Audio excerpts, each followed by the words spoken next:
ভারতের বন্দরে 5 দিন আটকে থাকা পেঁয়াজ আসছে আজ। ঢুকতে পারবে শুধু রোববার রপ্তানি অনুমোদন পাওয়া ট্রাক। এখনো অপেক্ষায় আমদানিকারকরা। হাতুড়ি হেলমেট বাহিনীর প্রভাবে হাজার হাজার বিঘার জমির মালিক ফরিদপুরের আলোচিত দুই ভাই বরকত ও রুবেল। সরকারি অসাধু কর্মকর্তাদের যোগসাজশের অভিযোগ। করোনাকালে ছুটিতে এসে আটকা পড়া প্রবাসীদের কর্মস্থলে ফেরা নিয়ে শঙ্কা। বিদেশেও বেকার কয়েক লাখ। চেষ্টা চলছে নতুন শ্রমবাজার সৃষ্টির, জানালেন পররাষ্ট্রমন্ত্রী। এবং হাটহাজারীতে পৌঁছেছে হেফাজতে ইসলামের আমির আহমেদ শফির মরদেহবাহী গাড়ি। দুপুরে জানাজা, দাফন করা হবে মাদ্রাসার ভেতরে কবরস্থানে।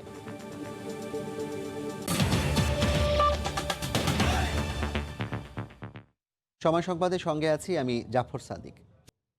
অবশেষে ভারতের বন্দরে 5 দিন আটকে থাকা পেঁয়াজ দেশে ঢুকছে আজ। তবে শুধু রোববারের টেন্ডার অনুমোদন পেঁয়াজ বোঝাই ট্রাকগুলোই দেশে প্রবেশের অনুমোদন পাওয়া গেছে বলে জানিয়েছেন আমদানিকারকরা। এসব পেঁয়াজ হিলিসহ দেশের বিভিন্ন স্থলবন্দর দিয়ে দেশে ঢুকলে বাজারে দাম কমার আশা করছেন তারা।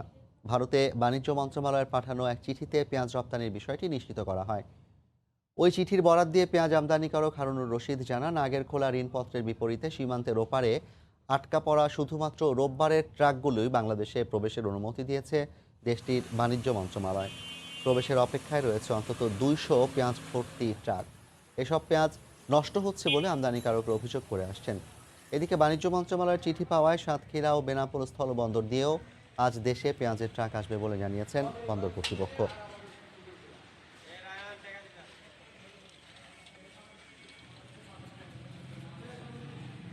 গাড়ি ঢুকবে আশ্বাসও দিছে, তবে গাড়ি পার্কিংয়ে আছে, ইন্ডিয়ান পার্কিংয়ে আছে। গাড়ি কখন ঢুকবে দেখি, মালপত্র কিনতে হবে, এজন্য থাকা এখানে। ইন্ডিয়ান যে সরকার যে অনুমোদন দিয়েছে তার মাধ্যমে আমাদের যে মালগুলো রেডি আছে এখানে, এই মালগুলো আশা করে দিবে। রাত 9টার পরে আমরা একটি নোটিফিকেশন পেয়েছি ভারতের সরকারের যে বাংলাদেশে তারা এক্সপোর্ট করবে পেঁয়াজ।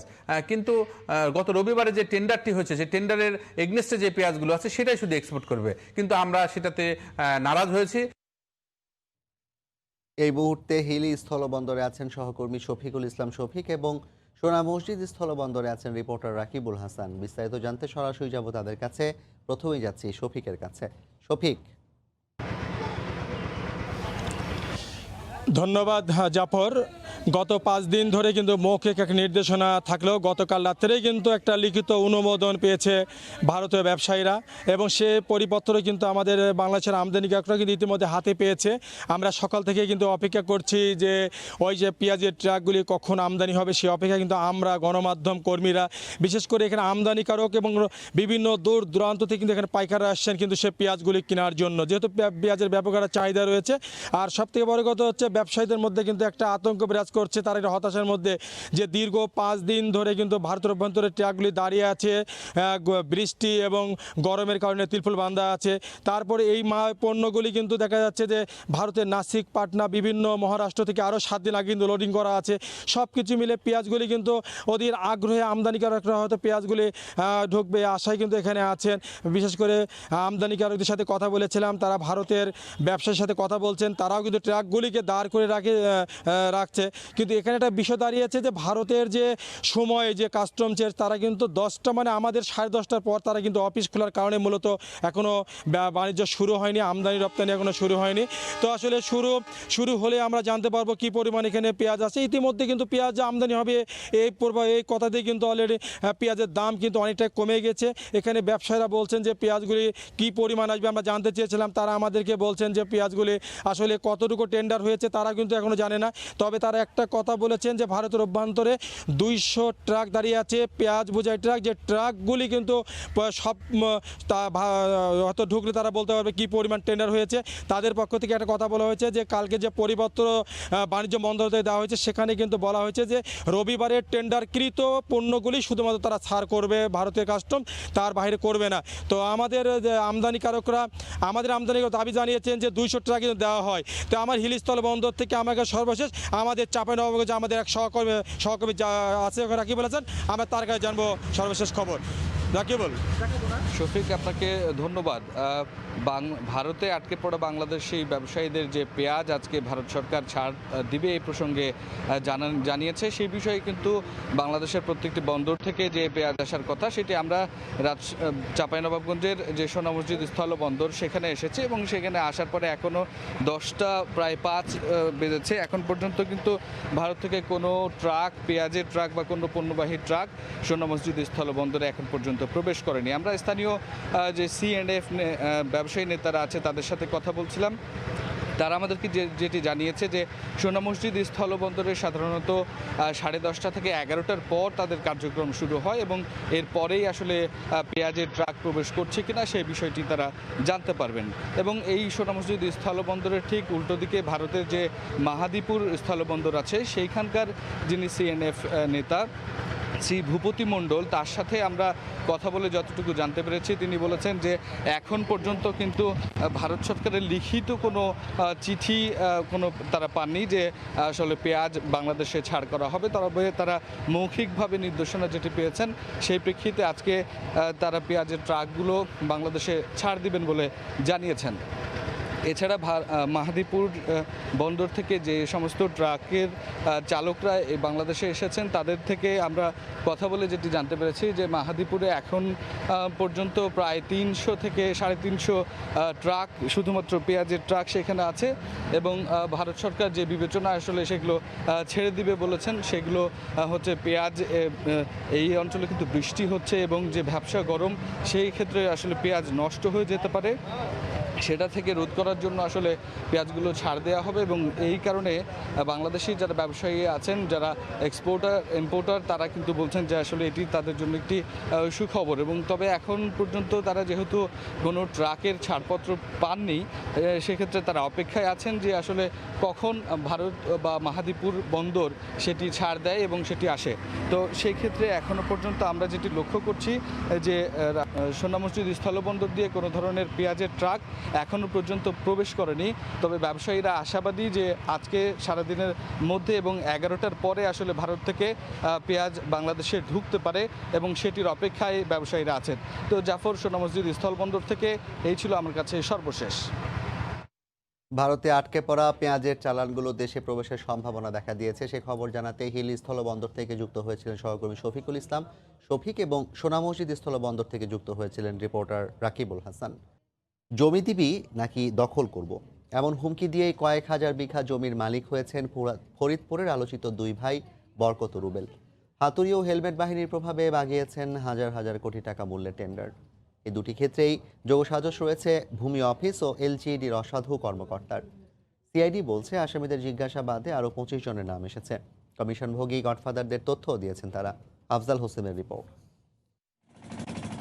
ফরিদপুর শহরের ধলার মোড় থেকে ট্রলারে চরে যেতে সময় লাগে 2.5 ঘন্টা। সেখানে শহর আওয়ামী লীগের বহিষ্কৃত সাধারণ সম্পাদক বরকত ও ভাই রুবেল দখল করেছেন 112 একরেরও বেশি জমি, গড়েছেন মাল্টা, নারিকেল আর কলা বাগান, আছে হাঁস, মুরগি ও গরুর খামার।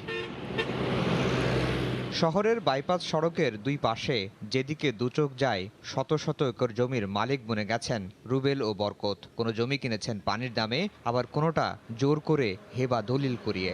অভিযোগ রয়েছে তাদের সহায়তা করেছেন ভূমি অফিসের কয়েকজন অসাধু কর্মকর্তা।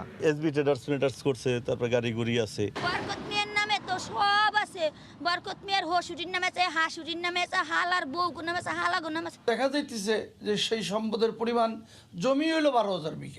শুধু জমি দখলই নয়, কয়েক বছরে বাগিয়েছেন হাজার হাজার কোটি টাকার টেন্ডার। গ্রেফতারের পর বিতর্কের মুখে প্রায় 100 কোটি টাকা মূল্যের 25টি টেন্ডারের কার্যাদেশ বাতিল করেছে LGED। হাতুড়ি ও হেলমেট বাহিনীর ভয় দেখিয়ে এবং LGEDর কর্মকর্তাদের যোগ সাজশে এসব করেছেন বরকত ও রুবেল। একটা টেন্ডারে তালমা থেকে নগরকান্দা একটা রাস্তা 120 কোটি টাকা, সেখানে তারা 20 লক্ষ টাকা ব্যয় করে নেই। তারা টেন্ডার দিতে সমস্ত টাকা পয়সা লুটপাট করত। CID বলছে বরকত, রুবেল সহ গ্রেফতার 9 আসামিকে জিজ্ঞাসাবাদে আরও 25 জনের নাম উঠে এসেছে। তাদের সম্পৃক্ততা এখন যাচাই বাছাই করছেন তারা। ক্লোজ কর্নারেই আছে প্রায় 25 থেকে 26 জন লোক, যাদের নাম ঘুরে ফিরে আসছে। তারা তাদের বক্তব্যের মধ্যে আমি যেটা বললাম যে বিভিন্ন সময় বিভিন্ন রকমের তথ্য দিচ্ছে, 2%, 5%, 3%। সব ঠিক থাকলে 2 মাসের মধ্যে 2000 কোটি টাকা পাচারের আলোচিত এই মামলায় চার্জশিট আদালতে জমা দেওয়া হবে বলে জানিয়েছে সিআইডি। আফজাল হোসেন, সময় সংবাদ, ঢাকা। চট্টগ্রামের হাটহাজারীতে পৌঁছেছে হেফাজতে ইসলামের আমির আল্লামা আহমদ শফির মরদেহবাহী গাড়ি। দুপুরে হাটহাজারীর দারুল উলুম মৌনুল ইসলাম মাদ্রাসা মাঠে অনুষ্ঠিত হবে তার নামাজে জানাজা। পরে মাদ্রাসার ভেতর উত্তর মসজিদ সংলগ্ন কবরস্থানে তাকে দাফন করা হবে। গতকাল সন্ধ্যায় রাজধানীর রাজগড়ারি হাসপাতালে চিকিৎসাধীন অবস্থায় মারা যান তিনি। দীর্ঘদিন ধরেই হৃদরোগ সহ বার্ধক্যজনিত নানা জটিল রোগে আক্রান্ত ছিলেন 104 বছর বয়সী হেফাজতে ইসলামের আমির আল্লামা আহমদ শফি। বৃহস্পতিবার ভর্তি করা হয় চট্টগ্রাম মেডিকেলে। শারীরিক অবস্থার অবনতি হলে শুক্রবার বিকেলে এয়ার অ্যাম্বুলেন্সে করে আনা হয় ঢাকায়। ভর্তি করা হয় পুরান ঢাকার আজগর আলী হাসপাতালে। চিকিৎসাধীন অবস্থায় সন্ধ্যায় মারা যান কওমি মাদ্রাসাগুলোর মধ্যে সবচেয়ে পুরনো প্রতিষ্ঠান হিসেবে পরিচিত চট্টগ্রামের হাটহাজারী দারুল উলুম মইনুল ইসলাম মাদ্রাসার সাবেক মহাপরিচালক আল্লামা শফি। তার মৃত্যুর খবরে হাসপাতালের সামনে ভিড় করতে থাকেন অনুসারীরা। আহমদ শফির ছেলে আনাস মাদানী গণমাধ্যমকে জানান, শনিবার দুপুর 2টায় হাটহাজারী মাদ্রাসায় জানাজা শেষে দাফন করা হবে আল্লামা শফিকে। জানাজা একটাই হবে। আমার আব্বা সারা জীবন এক জানাজার পক্ষেই ছিলেন এবং সুন্নতি জানাজা এটাই। এই জন্য আমরা একাধিক জানাজা করতে পারছি না। আপনারা এটাকে ভিন্ন খাতে কোনো কিছু প্রবাহিত করবেন না। আমার আব্বার ওসিয়ত অনুযায়ী আমার আব্বা ওসিয়ত করেছেন, বলে গেছেন হাটহাজারী মাদ্রাসার ভিতরে যেই মকবরায়ে জামিয়া একটা কবরস্থান আছে, সেই কবরস্থানে দাফন করার জন্য আমার আব্বা বলে গেছেন, ওসিয়ত করে গেছেন। সেই ওসিয়ত অনুযায়ী হাটহাজারী মাদ্রাসার ভিতরের সেই মকবরাতেই, সেই মকবরায়ে জামিয়াতেই দাফন হবে ইনশাআল্লাহ। আমি সকলের কাছে দোয়া চাচ্ছি, আব্বার জন্য দোয়া চাচ্ছি। বেফাকুল মাদারিসিল আরাবিয়া বাংলাদেশের সাবেক সভাপতি আহমদ শফির মৃত্যুতে শোক জানিয়েছেন রাষ্ট্রপতি আব্দুল হামিদ, প্রধানমন্ত্রী শেখ হাসিনা। শোক বার্তায় প্রধানমন্ত্রী বলেন, ইসলামী শিক্ষার প্রচার ও প্রসারে গুরুত্বপূর্ণ অবদান রেখেছেন আল্লামা শফি। শোক জানিয়েছেন বিএনপি মহাসচিব সহ অন্য রাজনৈতিক নেতারাও। এদিকে শুক্রবার রাত 11:15টার দিকে আল্লামা শফির মরদেহ নেওয়া হয় পুরান ঢাকার জামিয়া আরাবিয়া ইমদাদুল উলুম ফরিদাবাদ মাদ্রাসায়। সেখানে তাকে শেষবার দেখতে ও শ্রদ্ধা জানাতে ভিড় করেন অনুসারীরা। এরপর ভোর 4টায় সড়ক পথে আল্লামা শফির মরদেহ নিয়ে যাওয়া হয় চট্টগ্রামে। লাশবাহী গাড়ির সামনে পেছনে ছিল পুলিশি নিরাপত্তা। ফারুক ভিয়া, রবিন, সময় সংবাদ, ঢাকা। স্বাস্থ্য অধিদপ্তরের হিসেবে করোনায় আক্রান্ত হয়ে দেশে 22 জন মারা গেছেন। গতকাল দুপুর পর্যন্ত নতুন শনাক্ত হয়েছেন 1541 জন রোগী। এ নিয়ে দেশে মোট রোগীর সংখ্যা 3,45,805 জন। গত 24 ঘন্টায় নমুনা পরীক্ষা করা হয়েছে 12,814 জনের। এ পর্যন্ত মোট নমুনা পরীক্ষা হয়েছে 17,96,509 জনের। 24 ঘন্টায় নতুন করে শনাক্ত হয়েছেন 1,541 জন। মোট আক্রান্ত 3,45,805 জন। 24 ঘন্টায় মারা গেছেন 22 জন। এ পর্যন্ত করোনা আক্রান্ত হয়ে মারা গেলেন 4,881 জন। করোনা থেকে 24 ঘন্টায় সুস্থ হয়েছেন 1,923 জন। মোট সুস্থ হয়েছেন 2,52,335 জন। রাজধানীর পিলখানা বিজিবি সদর দপ্তরে বিজিবি বিএসএফ মহাপরিচালক পর্যায়ে দ্বিতীয় দিনের যৌথ সংবাদ সম্মেলন শেষে সাংবাদিকদের সঙ্গে কথা বলছেন বিজিবি মহাপরিচালক। আমরা সরাসরি যাচ্ছি তার কাছে। So that's the peculiarity of our border. Even if we stand by holding hand to hand, just imagine what is the requirement of the force that is required to protect this length of the border. Now we have a border outpost every after 5 kilometers. So it is really very difficult, although we are taking the assistance of technology in guarding and observing this border, but yet it will take some more years for us to effectively control the entire length of the border. So that's a good question. Thank you. Thank you, BGB, for রাজধানীর পিলখানায় BGB সদর দপ্তরে BGB BSF মহাপরিচালক পর্যায়ের দ্বিতীয় দিনের যৌথ সম্মেলন শেষে সাংবাদিকদের সঙ্গে কথা বলছিলেন বিজিবি মহাপরিচালক এবং বিএসএফ এর প্রতিনিধি। আমরা তখন সরাসরি সেখানকার কিছু বক্তব্য শুনলাম। করোনার কারণে ভিসা বন্ধ সহ অর্থনৈতিক মন্দায় বিশ্বের বিভিন্ন দেশে কর্মহীন কয়েক লাখ বাংলাদেশি।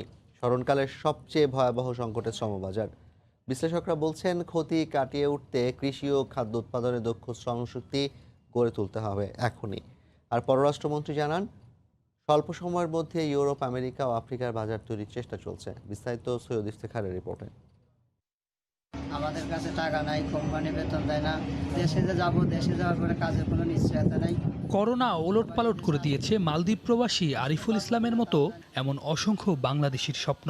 প্রবাসে কাজ হারিয়ে অনেকেই পাচ্ছেন না আর টিকে থাকার বল। যারাও রয়েছেন বেকার হয়ে অর্থাভাবে ঘাতময় এক একটি দিন পার করছেন। অনেকে তো মহামারী শুরুর আগেই দেশে আসেন, এখন ফেরার পথে অকুল পাথার। বিশ্ব অর্থনৈতিক ফোরামের তথ্য বলছে চলতি বছর বাংলাদেশের প্রবাসী আয় কমে 1400 কোটি মার্কিন ডলারে নেমে যেতে পারে। এই আয় গত বছরের তুলনায় 25% কম। বাজার ঠিক আগের মতো চালু হবে না, এটা প্রায় আপনার 2 বছর ধরে এরকম চলবে। যদিও লোকের দরকার হয়, সেই লোকগুলোকে তারা নিতে পারে আপনার নেপাল, শ্রীলঙ্কা এবং ভিয়েতনাম থেকে। তবে এখনই উদ্যোগ নিলে বিশ্ব শ্রম বাজারে আশার আলো দেখছেন এই গবেষক। এখন তো তারা আরও ইনভেস্টমেন্ট করবে আপনার এই এগ্রিকালচার সেক্টরকে নিজেদেরকে সার্ভাইভ করার জন্য। আবার হেলথ সেক্টরে যে পরিমাণ আপনার টেকনিশিয়ান, যে ধরনের স্কিল ওয়ার্কার এখন আমরা দরকার, এইটা মার্কেটটাকে আমরা ধরার জন্য আমরা প্রস্তুত আছি কিনা। পররাষ্ট্রমন্ত্রীও আশাবাদ ব্যক্ত করে বলেন, যেসব প্রবাসী এখন বিদেশে আছেন তাদের থেকে যাওয়া নিশ্চিত করা এবং নতুন করে চাহিদা মাফিক জনশক্তি পাঠানোর সব রকম প্রচেষ্টা চালাচ্ছে সরকার। আমরা নতুন নতুন জায়গা খুঁজতেছি। আফ্রিকাতে অনেকগুলো জায়গা পেয়েছি যেখানে সম্ভাবনা আছে। ইনভেস্ট করবেন, বলবেন হ্যাঁ আমি তোমার এখানে ক্ষেত করব, তাহলে তারা হয়তো ইন্টারেস্টেড হবে। সংকটকে সম্ভাবনায় পরিণত করতে দক্ষ কর্মী পাঠানোর লক্ষ্যে উন্নত দেশগুলোর সঙ্গে চুক্তি করে দেশের টেকনিক্যাল ট্রেনিং সেন্টার স্থাপন, ফেরত আসা প্রবাসীদের দক্ষ হিসেবে ধরে নিয়ে ডাটাবেজ তৈরি এবং অবৈধ লোক পাঠানো রোধ করতে দালালদের প্রতিহত করার চেষ্টা অব্যাহত রাখার ওপর গুরুত্বারোপ করেন বিশেষজ্ঞরা। সৈয়দ ইফতেখার, সময় সংবাদ, ঢাকা। করোনাকালীন বিশ্বের শীর্ষস্থানীয় অধিকাংশ বন্দরের অগ্রগতি স্থিমিত হয়ে পড়লেও এক্ষেত্রে ব্যতিক্রম চট্টগ্রাম বন্দর। নানা সংকটের মাঝেও এই বন্দর চলতি অর্থবছরে 6% বেশি প্রবৃদ্ধির আশা করা হচ্ছে। অথচ শীর্ষ 5টি বন্দরেরই বর্তমান অগ্রগতি নেতিবাচক। মূলত লকডাউনের মাঝে গার্মেন্টসের পাশাপাশি অন্যান্য শিল্প কারখানা খুলে দেয় অর্থনীতির চাকা এগিয়েছে বলে দাবি ব্যবসায়ী নেতাদের। বিস্তারিত জানাচ্ছেন কমল দে। চলতি বছরের শুরুতে চীনের উহান থেকে করোনা ভাইরাস ছড়িয়ে পড়ায় বিশ্বজুড়ে একে একে বন্ধ হতে থাকে সব ধরনের কার্যক্রম। ফেব্রুয়ারিতে এসে অচল অবস্থা মারাত্মক আকার ধারণ করে। ব্যবসা বাণিজ্য স্থবির হয়ে পড়ায় অচল হতে থাকে বন্দরগুলোর অপারেশন। কিন্তু স্রোতের বিপরীতে একদিনও বন্ধ ছিল না চট্টগ্রাম বন্দর। প্রথম দিকে পণ্য ওঠানামা কিছুটা কম থাকলেও জুলাই মাসে এসে অগ্রগতি রেকর্ড ছাড়িয়ে যায়।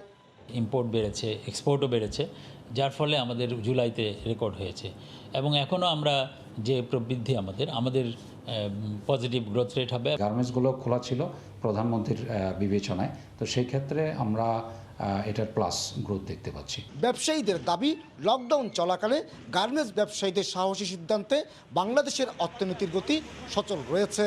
নিঃসন্দেহে এটা এই পোশাক শিল্পের এখানে বড় ভূমিকা রেখেছে, এটা আমরা দাবি করতে পারি। আমাদের প্রোডাক্টিভিটি এবং আমাদের যে আমদানি রপ্তানির ক্ষেত্রে আমাদের যে একটা অবদান ছিল, সেই অবদানটা কিন্তু পোশাক শিল্পের কারণেই কিন্তু হয়েছে।